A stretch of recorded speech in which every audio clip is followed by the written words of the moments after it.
Avropa İttifaqı və Çin orta dəhliz vasitəsilə ticarət əlaqələrini gücləndirməkdə maraqlıdır. Bu dəhliz yük çatdırılma müddətini 15 günədək azaltmaq imkanı verir. Hazırda Çindən Avropaya illik 700 milyard dollarlıq yük daşınır, lakin bunun yalnız 5-6% orta dəhlizdən istifadə edir.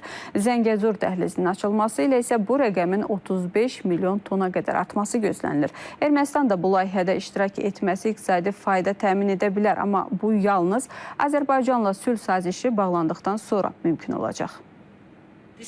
Həm Avropa İttifaqının, həm də Çinin orta dəhlizdə marağı artıb. Avropa Komissiyasının prezidenti Ursula von der Leyen orta dəhliz layihəsinin yüklərin Avropaya çatdırılma müddətini 2 dəfə 15 günədək azaltmağa imkan verdiyini deyib. Xatırladaq ki, orta dəhliz Bakıda səfərdə olan Çin Komünist Partiyasının nümayəndə heyətinin və Almanya prezidenti Frank-Walter Steinmeierin Azərbaycan tərəfi ilə keçirdikləri görüşlərdə də əsas müzakirə mövzularından biri olub. Çindən Avropaya illik 700 milyardın üzərində yük daşımaları həyata keçirir. 700 milyard dollardan yuxarı ticarət dövriyyəsi var və bu daşımaların ancaq hələ ki 5-6% orta dəhlizə cəlb edilə bilibdir. Amma görülən işlər sayəsində qarşıdakı illərdə 15-20%-ə qədərin orta dəhliz üzərindən daşınması imkanları təmin ediləcəkdir. Görülən işlər dedikdə burada əsas etibarilə bilirsiniz, dəhliz olaraq fəaliyyət göstərə bilməsi üçün dəhliz üzərində olan bütün ölkələrin paralel bu işləri görməsi lazımdır.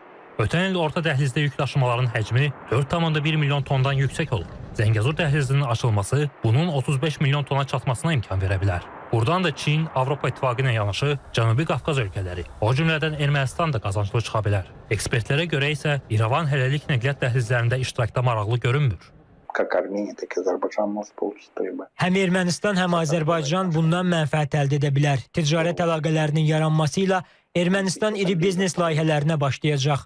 Üstəlik bu yolun Avropa ilə Orta Asiya arasındakı marşrut üzərində yerləşməsi Ermənistanı tranzit ölkəyə çevirəcək. Lakin bütün bunlar yalnız Azərbaycanla sülh sazişindən sonra mümkündür. Regionda kommunikasiyaların açılması da sülhü dayanıqlı edəcək əsas faktorlardan biridir. Ekspertlərin fikrincə nəqliyyat dəhlizlərini hansı tərəfin nəzarət edəcəyi ilə bağlı fikir ayrılıqları mövcuddur. Elə əsas maneə də həmin fikir ayrılıqlarından yaranır.